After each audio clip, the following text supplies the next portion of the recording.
Hi, this is Ben Edlund. I am the creator of The Tick, and you are listening to GenreTainment.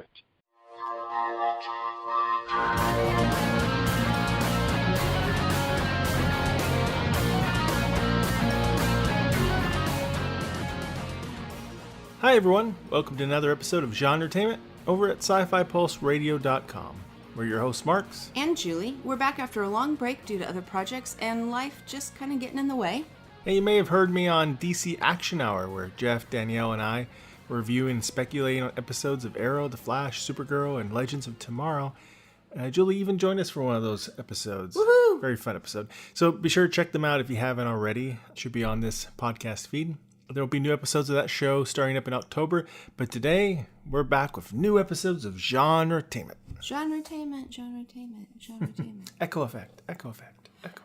Just in case you are new to the show, GenreTainment is where we talk about what's happening in the world of film, TV, books, and web series, and we give you interviews with writers, directors, producers, and actors in both independent and not-so-independent creations. Now, you're listening to episode 121. We are chatting with Kathie Fong Yoneda. Kathie is an independent script consultant whose clientele includes several award-winning writers. She is the author of The Script Selling Game, a Hollywood insider's look at getting your script sold and produced. Kathie has over 30 years of industry experience working with Paramount, Disney, MGM, and many other studios. She's presented over 250 workshops and seminars throughout the world and evaluated more than 20,000 submissions in areas of film, television, novels, plays, and web series. That's a lot of zeros. It is a lot of zeros. She shares with us lots of great information about being a script reader, being a script consultant, being an executive at a studio, how to pitch for animation, why anybody would want to create a web series. Who would do that? Right? And about many of the excellent web series festivals out there. All sorts of stuff. We even talk about hand puppets. Well, of course. I mean, if you're going to talk about these things, you have to talk about hand puppets. Maybe that was mainly me, but we do talk about hand puppets. Now, before we get started with Kathie's interview, we should point out that the music you just heard at the beginning of the show was a snippet from the theme song of our web series, Reality on Demand. It's a song composed and performed by our friend T-Sean Hardy, and you can find our web series at realityondemandseries.com. Now let's get started with our interview with Kathie Fong Yoneda. Well, hi, Kathie. Welcome to the show. Hi, Mark. It's glad to be here. Well, it's great to speak with you again, since we did that panel together at VES. Wow, what a memorable thing that was. Wow. All of those, having to go through all of those different, do we go to GoToWebinar? Do we go to Zoom? You might explain to everybody what that was that you were talking about? Yeah, it's called Virtually Everything Story, and had a bunch of experts and experienced folks on there talking about different forms of storytelling. So it was like an online seminar? Story conference. Yeah. Yeah. So there's a lot of good material, a lot of great guests, and Kathie and I were. We got to talk about web series. Yep. So, we've been reading your book, The Script Selling Game, Getting Your Script Sold and Produced. It's the second edition.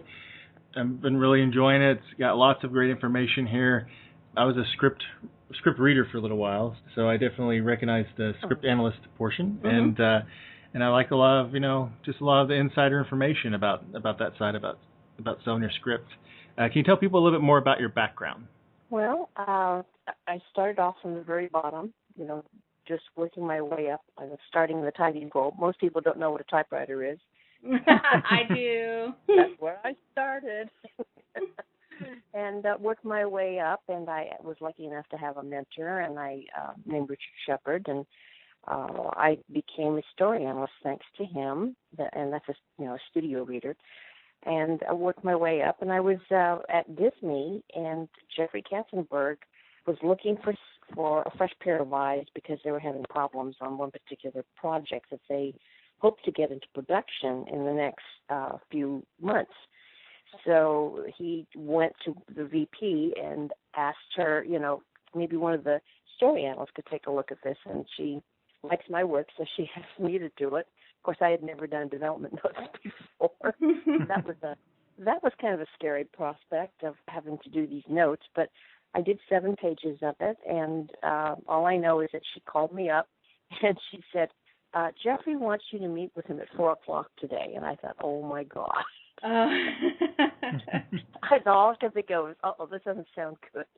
But I went in, and he just very casually, had the copy of the notes in his hands, and he kind of tossed them over to me on the other side of the desk, and he goes, these are damn good. I'd like you to start as an exec next Monday. I mean, wow. You talk about Hollywood moments. Well, so that's how I started as an exec at Disney, and I was there for a number of years. I've since then also worked in executive positions for Disney TV Animation, and I also worked at Paramount TV in their cable division as well for television. And from there, I've also done a lot of consulting, and I guess I'm somewhat of a producer, and I co-exec produced a TV show called Beyond the Break for the Nickelodeon Teen Network, and that was maybe back about 10 years ago.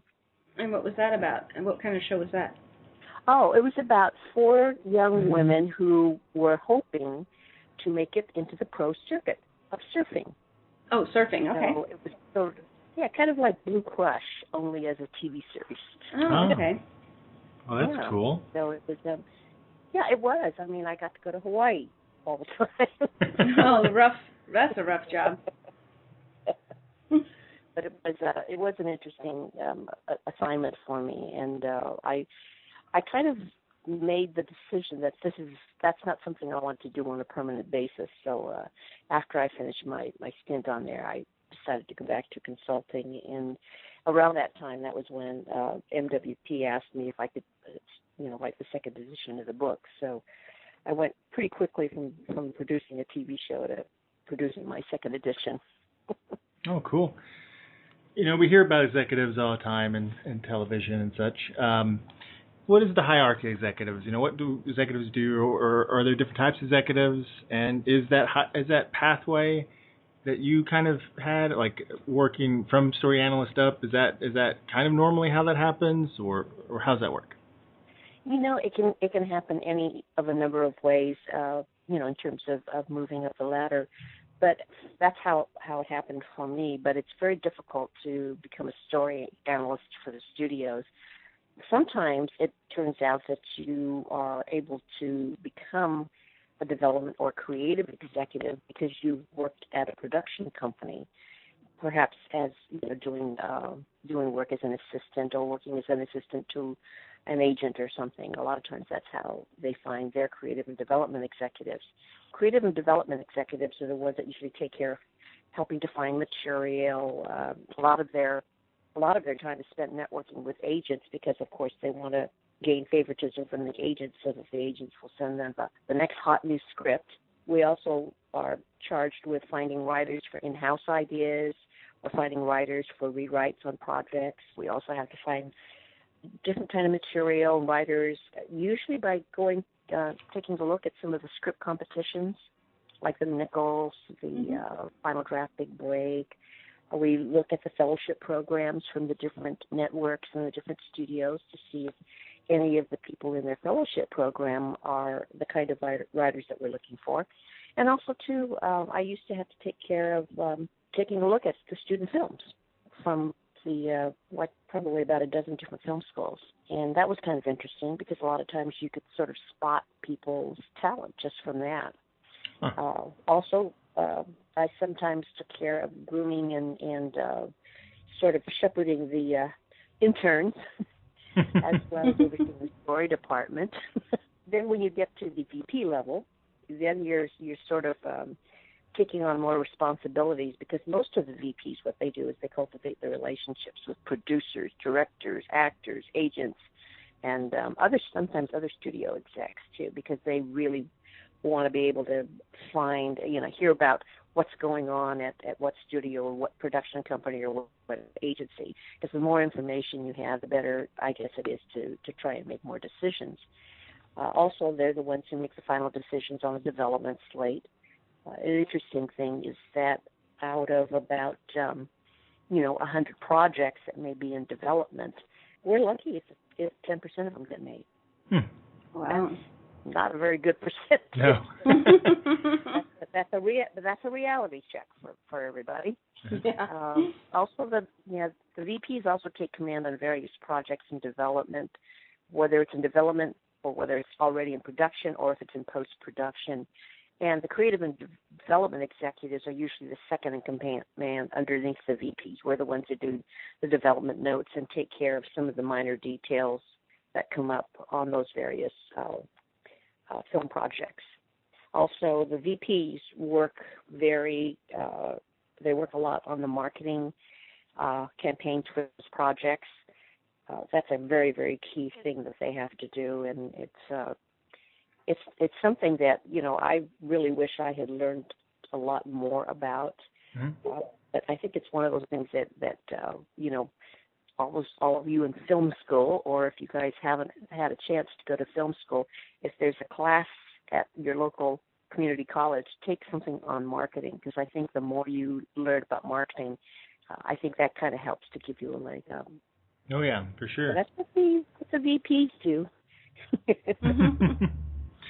In your book, you talk about story analysts and story consultants. What's the difference between those two? Well, readers are the ones that are employed by agencies and production companies, and they're the ones who read submissions. And a submission is basically they're told to do a synopsis of the story and give some box office scores, and those scores usually are on things like structure, plot, characterization, dialogue, commercial appeal, pacing, budget. And in addition, they usually write a paragraph or two on the strengths and weaknesses of the submission and why they feel that script fits into the needs of the client list of the agency or of the production company's development plan. Now, some of the readers that work for agencies and production companies are freelance, and they're paid by the screenplay, by each screenplay. So some of them don't. It's not always a full-time job for them. Mm-hmm. Now, readers at studios belong to an organized union. It's the Story Analyst Guild, and it's more difficult to get into that because there are fewer positions open. And judging from when I started, there used to be 10 or 11 studios, and I think there are now, 5? Yeah. There are fewer studios, so there's fewer story analyst positions open. And the average studio usually has maybe 5 to 10 analysts, and most of them have been in the guild for quite a while. And they get to have things like health benefits and pensions, like most of the other unions in the entertainment industry. And they also receive higher rates of pay than the agency or production company readers. Which union is that? It's called the Story Analyst Guild. Oh. Yeah. Well, we're part of the Editors Guild. Ah. We're tucked in there with the sound editors, film editors, and that kind of thing. Now, folks outside the industry often think that, consultants, script consultants, which is what I do now, are the same as readers or story analysts, and they really aren't. Consultants, yes, they read your screenplay or novel, but they do not do the synopsis of your work. In fact, most of their work, while it's focused on the same subjects like structure, plot, character and dialogue and all that, they also just, go into details on why a screenplay works and doesn't work. They do extensive notes, and they usually provide, suggestions, options, and examples. And our job is to help the writer get back on track for their rewrite. Mm. And some consultants, however, will also specialize in other areas, specific areas like some of them, specialize in horror, comedy, thrillers. I used to specialize a lot in family entertainment because of my Disney background. Oh, yeah. And some only do film. Some do film and television. Some do not do novels. They don't really specialize in adaptation. Mm. Some do not. Some actually will do animation. Some don't. I happen to be able to do. I've done all of those. Oh, wow. Because I've worked in a lot of different arenas of the industry. And some are consultants in marketing and in career counseling. That sort of is what's the difference between those who are story analysts and those who are consultants. Great. Another thing you talk about a little bit is the concept of 30-10 or 30/10. And that goes along with reading scripts. What is that? Well, it's just an industry slang that we kind of don't like to tell people on the outside. It sounds awful, but so it's a please. slang for reading a script that if we know it doesn't have much potential, some of the execs will just read the first, 20, 30 pages, and if it doesn't hook them, then they go to the last 10 pages. Now, studio story analysts are required by the Guild to read every page of a submission, but readers who are with agents and production companies don't have to adhere to that because they're not part of the Guild. So, unfortunately, that, I hate to say it, but the 30-10 read also by now it's turned out to be more like a 10-5 on occasion for some of the execs that are a little bit lazier.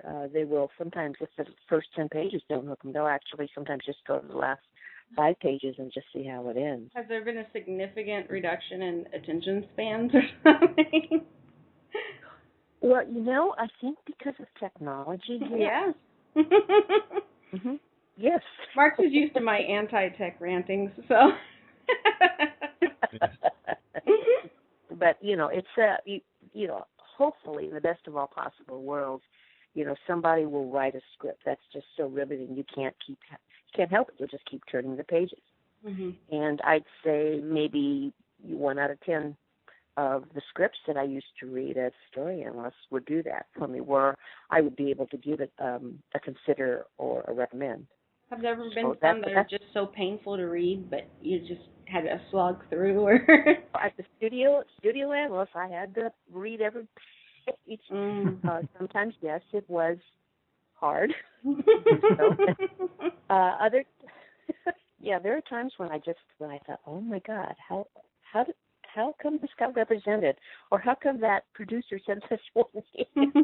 Because we don't accept unsolicited. So it has to, usually if it came through a studio, it had to come because it was through the process of having an agent, a manager, an entertainment attorney, or a producer. But occasionally there would be people who maybe were the roommate of Michael Eisner when he was in college, and his kid decides to send in a script.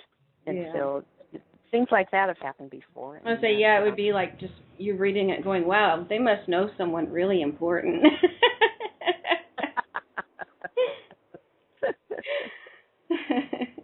Well, that's sort of part of the downside. But you know what? That happens in every industry, in every place. Any business, there's going to be some people. It doesn't have to be just entertainment business, Yeah. Well, it's true. People will always ask.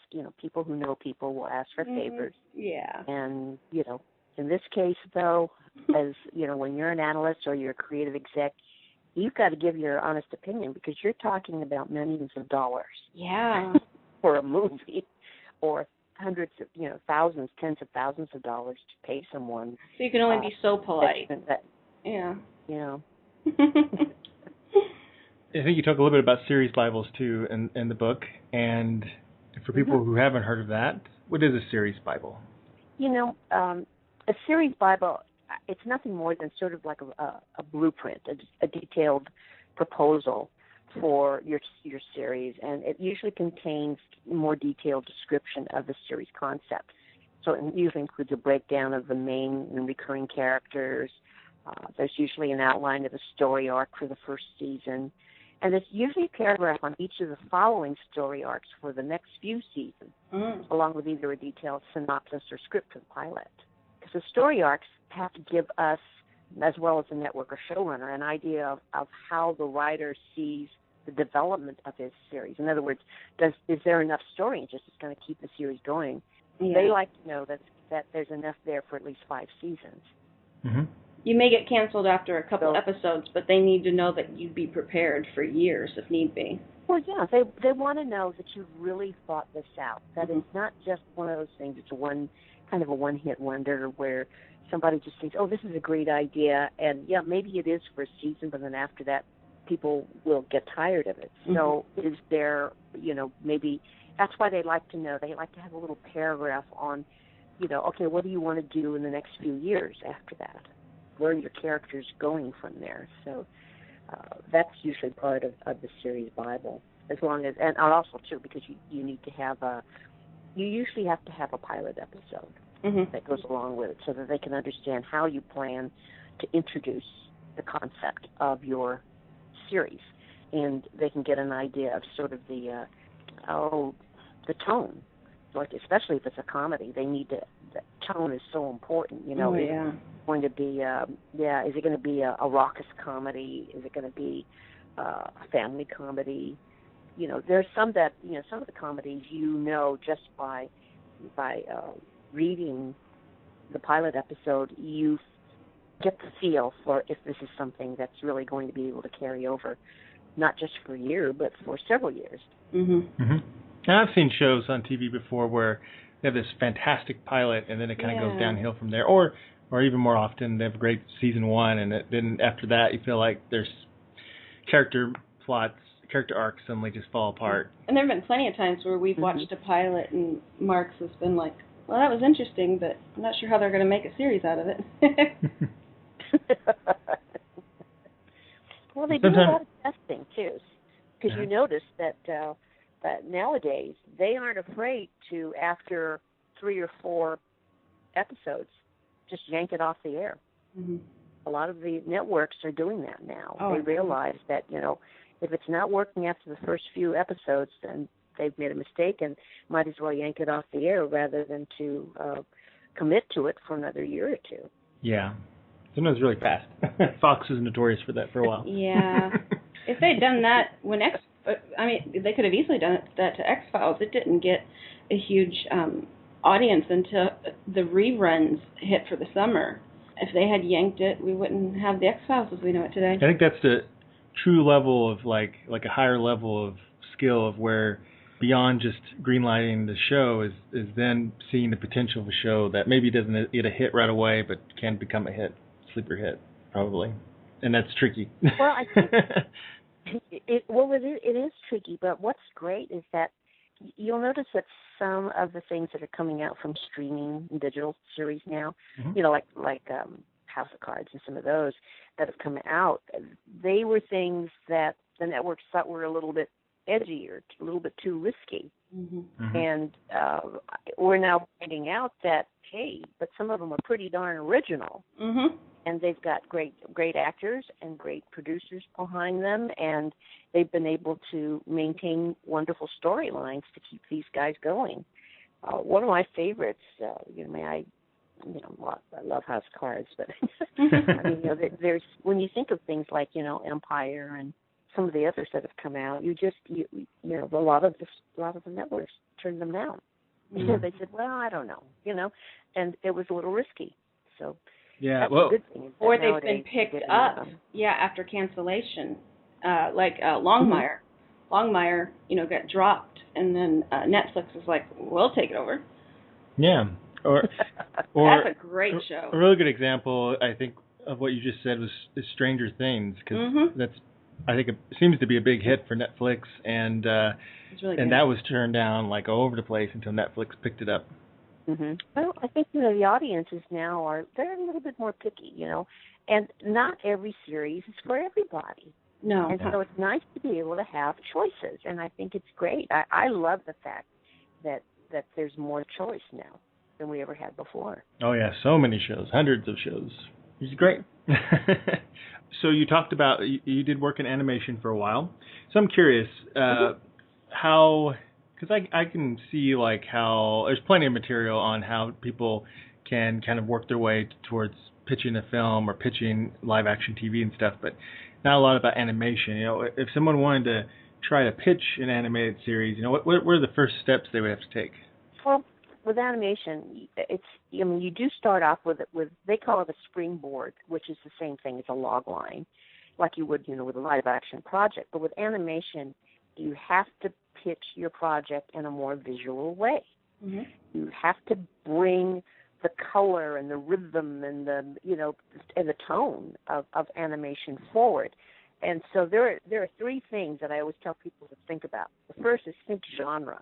You have to have a very clear-cut genre in animation, even more so than in live action. Is it a comedy, you know, like Ratatouille, Toy Story, Zootopia, you know, one of those? Is it a physical comedy? like Cloudy with a Chance of Meatballs, which I actually enjoy that movie.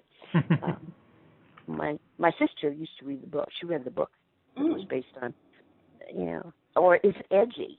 You know, like The Night Before Christmas or any of those Tim Burton animated things that he does. Mm-hmm. You know, it's pretty edgy stuff. It's comedy in a way, but it's just edgy. Mm-hmm. Is it an action adventure like Aladdin or Jungle Book, Transformer, Generation 2? Those are action adventure type genres. Or is it more of a dramatic type like Lion King, Mulan? Is it a mystery or supernatural like Spirited Away or Howl's Moving Castle? Or is it, you know, more traditional, like a fairy tale or a legend, like Little Mermaid, Princess of the Frog, Frozen, that type? Or is it merely animal antics, like, and I don't mean those cat videos. I mean like Age, Bug's Life, Finding Nemo. We call them animal antics in animation. But you have to think genre when you're talking about it. We need to know immediately within the first few sentences that you're describing to us, we know that it'll fit into one specific genre. So think genre first. Then think fun. And it just, all it means is just, you know, tap into your creative imagination. Go to that fantasy of the child that's inside of each of us and think, how can you make the characters and the situations bring out that sense of humor?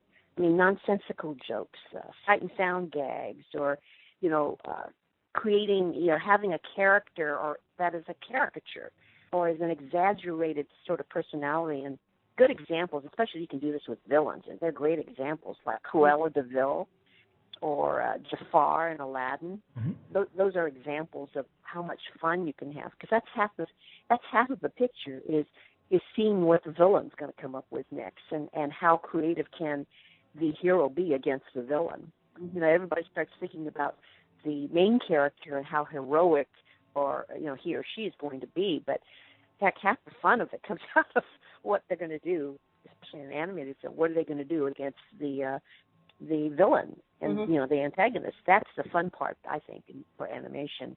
And the other thing is think family. And unless it's a more dramatic or horrific storyline, and there are a lot more animated horror stories and you know, I guess I would call it more adult animation coming out now. Mm-hmm. But in general, thinking family is good for the other 80% of the animated films that are out there, because there's only a small percentage that are more horrific, you know, type animation. So, mm-hmm. you know, films like Shrek, that's a good example, because it had both sight and sound dialogue humor that was great for both kids and adults. Mm-hmm. Yeah. And other examples, I think, of projects that had a, you know, larger than a range for kids was like The Incredibles, mm-hmm. Ratatouille, Nightmare Before Christmas. A lot of them had sight and sound gags that were really very adult, but the kids didn't get it, but they saw that there were funny things going on, mm-hmm. and it made them laugh. Or more adult that's not horrific, but I love the TV show Archer. Oh, yeah. That's not family friendly. No, it's not. But it's, you know, I would freak out if any of my nieces or nephews were watching it, but I think it's one of the funniest things I've ever seen in my life. So the beauty of animation is that because it can be done so much cheaper now, they are starting to do like a lot of the horrific, more adult kind of fantasy thrillers or bloody, violent. A lot of it. Well, because, you know, think about it. There's several things that, you know, like they're adapting graphic novels now. Mm-hmm. Some of them are pretty graphic too. Really graphic novels. Well, it's just that, you know, that's only like maybe 15-20% though that will not apply to family. But almost all of the, I would say, blockbuster animated movies are in the 80% where they're really more towards family. Mm-hmm. Yeah.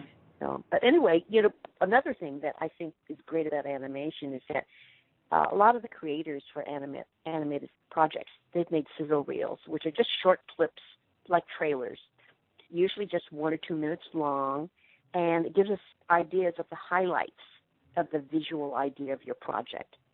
Now, I want to put a warning sign on this. This usually doesn't work well if you're submitting things to Disney, Pixar, or DreamWorks, because they have their own distinct animation style. Mm-hmm. But you could still do like a little visual thing, which kind of gives them an idea of maybe the setting, mm-hmm.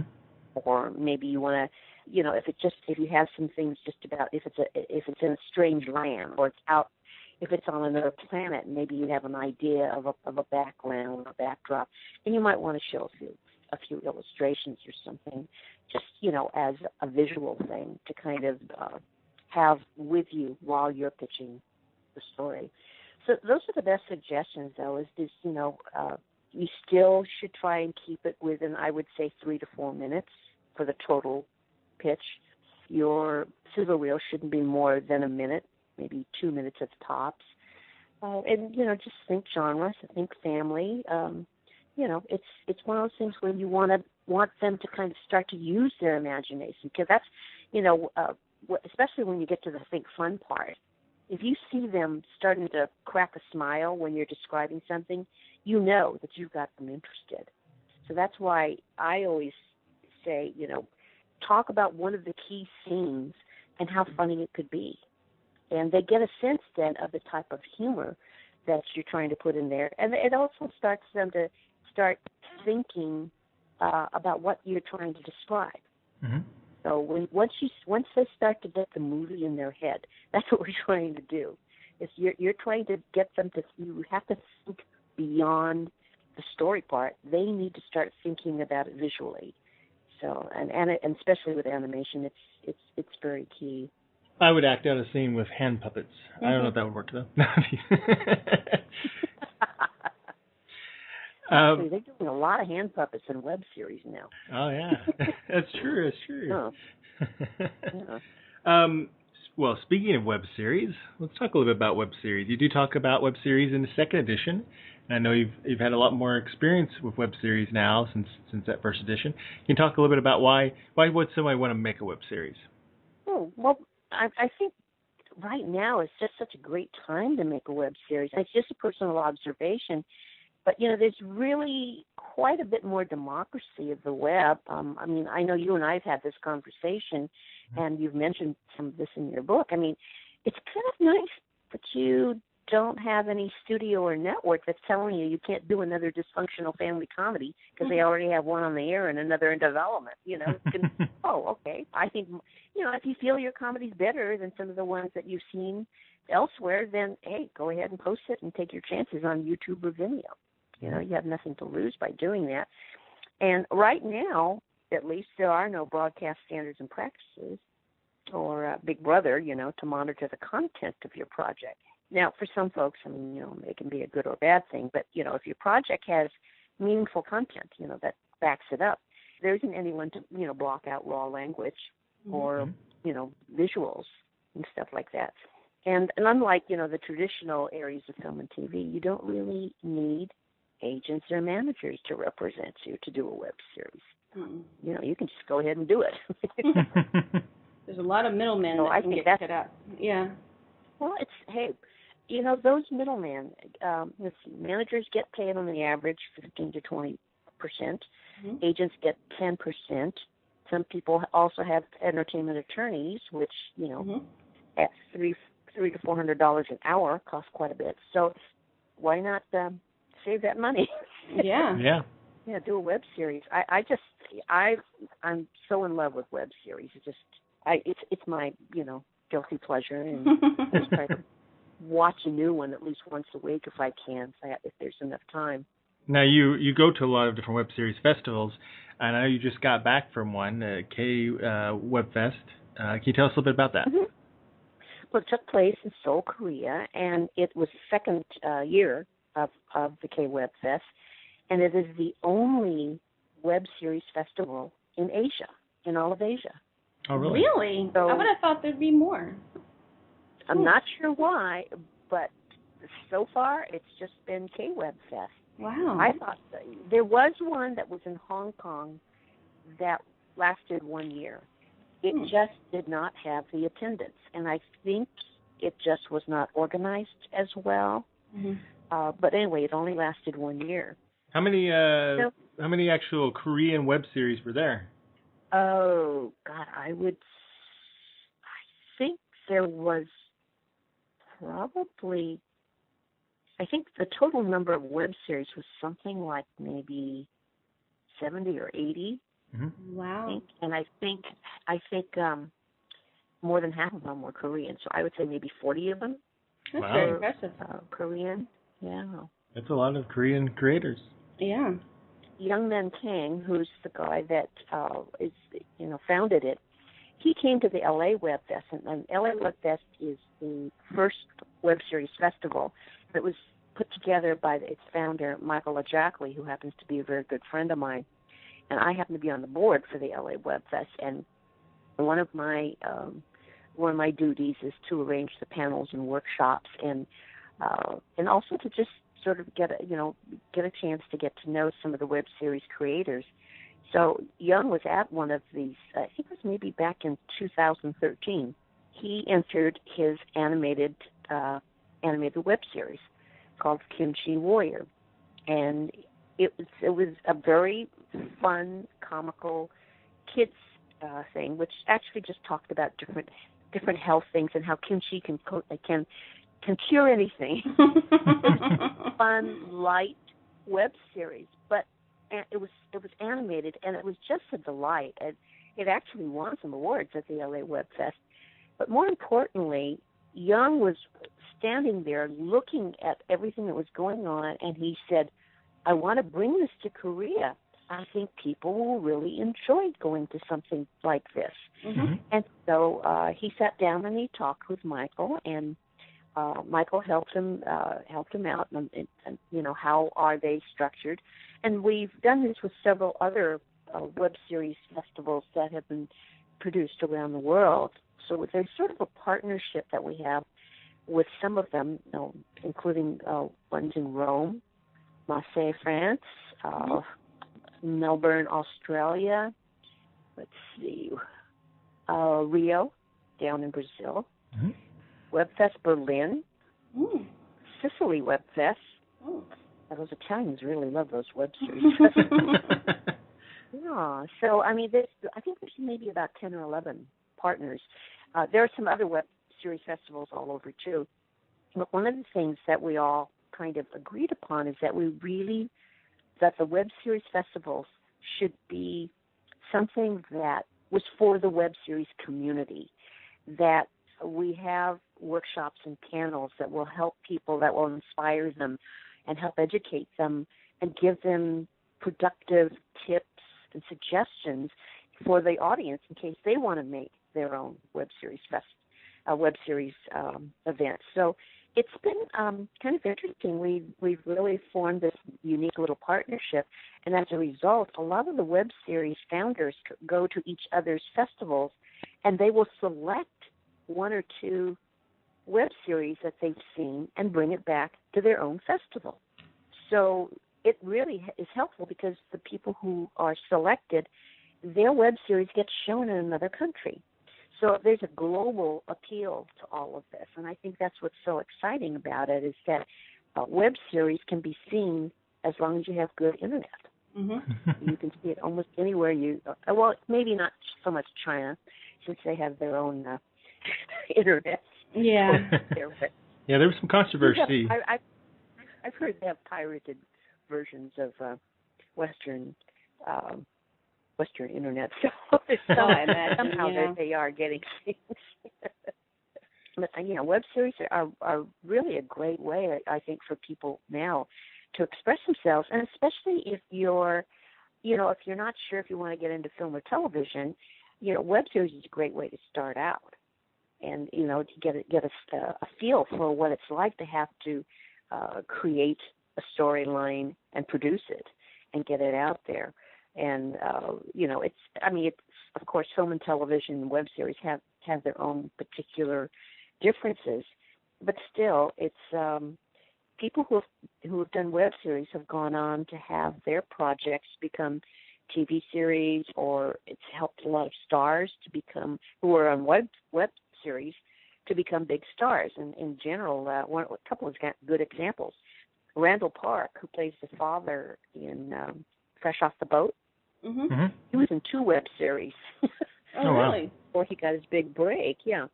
And another gal an actress who was on 2 web series is Gina Rodriguez, who is now Jane the Virgin. Oh, wow. Huh. Yeah, and she won a Golden Globe her first year. Yeah. As, in the series. And she was in 2 web series. We have, that you probably have also heard about, there's several people who have captured, their web series have captured enough views and enough, I guess, what you would call, I call it heat, that some of the networks are now talking to these people about possibly creating some ideas for TV shows for them. So, it's kind of nice to be able to think about web series not only as an art form onto itself or a piece of media onto itself, but also as one that can transfer over into television or film. Mm-hmm. Well, Michael and I have had this long talk about the fact that web series, more than any of the other formats or platforms, has the best chance of being more of a unifier in the global community. Mm-hmm. Being able to unite people is by doing something, because a lot of it is, by sharing stories and culture and diversity and all that, that's how I think, people start to come together. Mm-hmm. So he really thinks that, he's been to a lot more than I have. I think he's been to like 10, 12 different web fests. I've only been to 5 or 6 of them, and but each one is very different, and I'm pleasantly surprised when I go to the ones that are outside of the U.S. just how much we have in common with them. Mm-hmm. And even though some of their web series have slightly different points of view than ours, there still is something that's relatable about it, that being part of the creative community and the fact that there are people who maybe don't even have the same language as you, but we can still appreciate and respond emotionally to whatever it is that we see. And it's huge. And I do think that, I agree with Michael. I really do think that web series and global communication through our stories is one way that we can start uniting people around the world instead of dividing them. Amen. We're running out of time, unfortunately. But before we go, you do have there's one section in your book that is like big 9 things to avoid. Can you just grab one of those and tell us a little bit about it? I think no matter what format you're working on, whether it's film, television, the web, or even as a novel, you need to know who your target audience is. And I think a lot of people forget about it. Whenever I ask this question... but wait, my target audience is everyone. Exactly. They always say that. They always say, it's going to appeal to everybody. Doesn't matter if they're young or old and all this. And I swear to God, 9 out of 10 times, that's the answer. And so what I have to tell people is think about other produced projects in the same genre as yours. And here's some questions you need to ask yourself about it, okay? Think about some of those produced projects in the same genre and just think, what was the predominant age range of the audience that went to see those films? Mm-hmm. Do your homework. Or if you saw those films, what did you think? Were you were in the audience, what was the predominant age range? And was it mostly a male or female audience? Mm-hmm. That's important too. Did it skew more towards the guys or more towards the women? And did these films have what we call crossover appeal? And by that I mean, did it attract a wide range of folks? Like, did it cross socioeconomic boundaries? Did it cross racial and cultural boundaries or gender and age lines? Mm-hmm.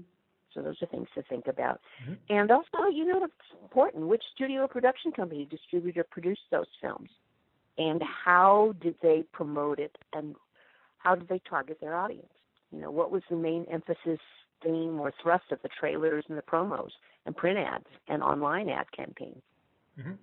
And this is where you recommend knowing a little bit about marketing. That certainly, yeah. Mm-hmm. Well, marketers are all about demos, right? So, demographics. He's trying to do the lingo. They know about demos.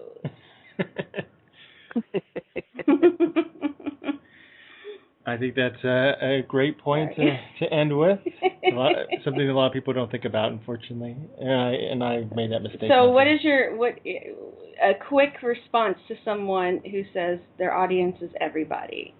I basically do tell them you need to, if you don't know who your audience is, you need to go back and do your homework. And I do tell people they do need to do these things. They need to think about some of the projects that were in the same genre, and why were they popular? Why did they succeed?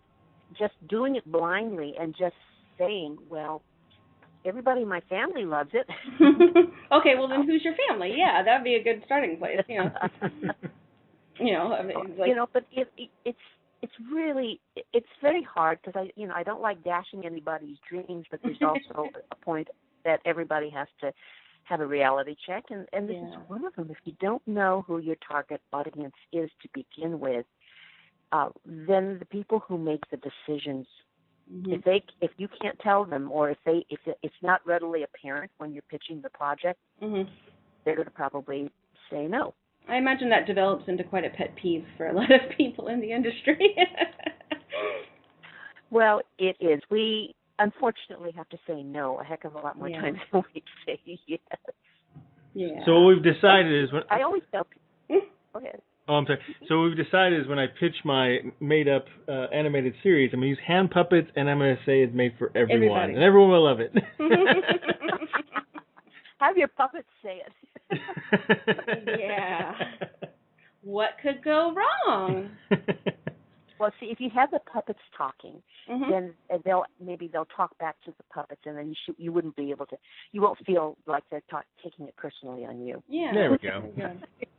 Don't tell him that he's going to start carrying around a puppet everywhere.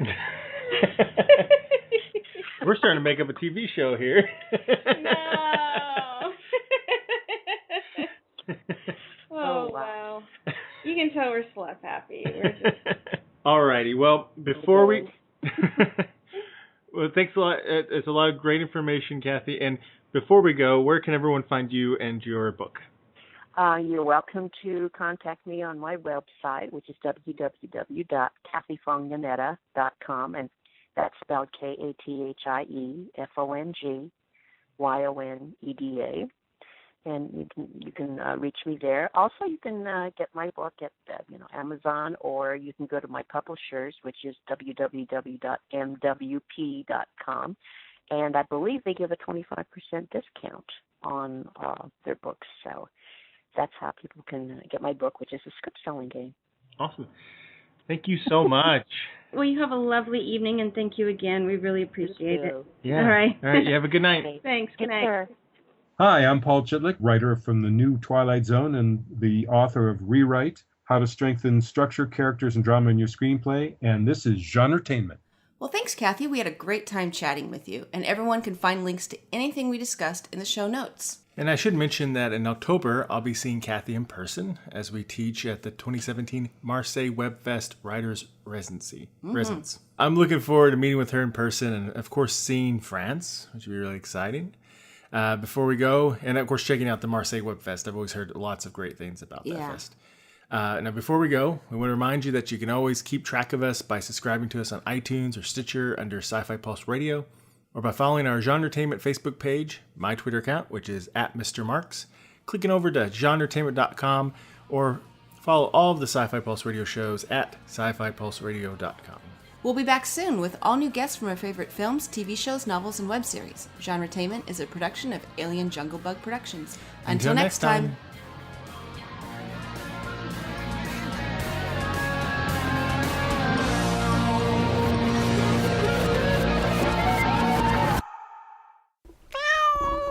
Bad monkey.